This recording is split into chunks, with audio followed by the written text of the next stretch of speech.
Hello, Steve White, Steve Arts 89. Sorry for my voice. I've just been looking at a lot of articles about, and just like that, a lot of people speculating. Now, I'm pretty busy. I don't have enough time to sit around speculating after watching one episode about what's going to happen next week on a show. I'm just happy to wait and watch it and see what happens.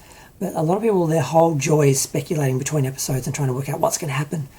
A lot of people are reading into Big and Natasha and the idea that somehow she's got a love child with him and she was just trying to shut it down with Carrie, and that there's going to be some more drama because the series can't exist without big drama. If they killed him, the drama must come from his relationship with Natasha or something. I'm like, maybe they just wanted Carrie to be not defined by the relationship with Big. Maybe they just wanted her to have her own story. I think that's a good thing. So I was thinking about that and I'm like, I want to talk about that. Because it's annoying me that people are like, oh, it's got to be about Big and Carrie, it's got to be about Big and Carrie. I'm like, no, it doesn't. I'm quite happy with that being a piece of her life, a great romance of her life, and her moving on and having other relationships or having a different relationship with herself. Because she just, I think it was sort of a disservice a bit to women in general and to that character to have Big be the centre of her world so much and for her to make her world so much about him. I really am happy for her to end up with someone like Aidan, who is more an addition to her life and doesn't sort of have to be the centre of her world, has his own world, and she can, go into new endeavours, new artistic, creative things, and have this relationship as well, and not have to have it be the centre of everything. So I'm more than happy with that. Other people are saying that, suggesting that she's got dementia, and that there's going to be some sort of drama, like where it's going to focus on her having mental or medical issues. I'm like, oh, for God's sake, she was a bit in shock because of what happened with Big and just trying to deal with the grief.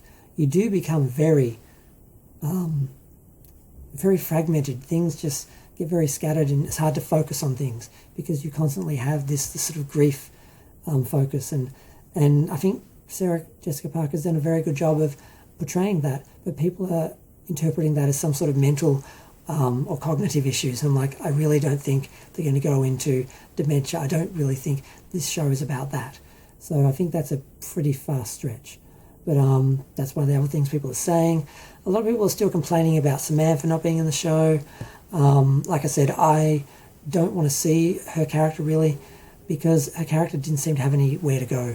She's just like, I'm going to stay in my 40s mentally, just going to keep hooking up with guys. My life's just going to be about sex and business and making money, and she's not interested in family or relationships. There's nowhere else to go with that story. They've done it. So it's just better to leave her off doing her own thing somewhere else. And it was nice that they focused on that they haven't forgotten it, that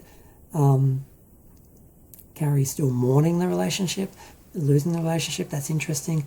When Charlotte was trying to find a restaurant for them, she was like, God, trying to find a restaurant that, either Carrie or Samantha didn't, go with Samantha or Big didn't go with Carrie to, it was like really difficult and things like that. So they're not trying to erase her, but her story is somewhere else, and a lot of people are reacting. Meghan McCain was going on about, this is not the Sex and the City I remember, basically.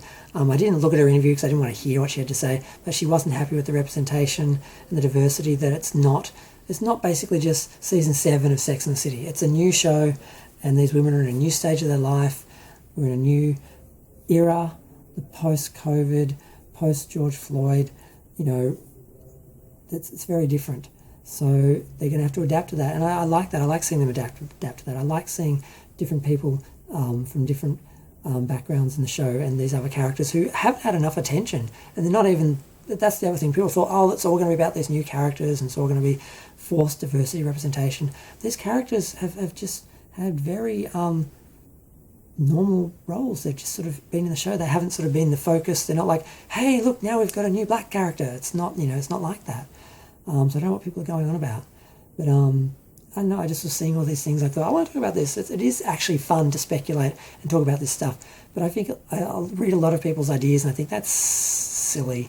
So half of my wanting to talk about it was wanting to say no, they're not going to do that. But I like the idea of Carrie without Big, having another chapter of her life that's just about her And people are throwing in Aidan, wishing Aidan's going to come back. She would have been better off with him. Maybe he's the one she ends up with. I'm like, if she did, he would be an addition to her life. And I think that's fine for her to discuss, sort of find herself more, have something more to do than just be Big's wife, and still have this other relationship that is meaningful to her. I'd like to see that happen. I would like to see her with someone, but not in the way she was with Big, that all-consuming, centre of the world, big drama. You know, she's been there, done that, hopefully grown out of it, moved on, evolved. That's what happens in life. We move on, we evolve, we grow, and I want to see the characters do that. Otherwise, what's the point of doing the series if they're just being themselves, from, the end of the last series? But I'm going to go. Feel free to share, like, comment, subscribe. Let me know what you think of the episodes, what you think of the whole thing, where it's going. That's what everyone seems to be talking about. So many articles coming up in my feed about it. But yeah, I'm going to go.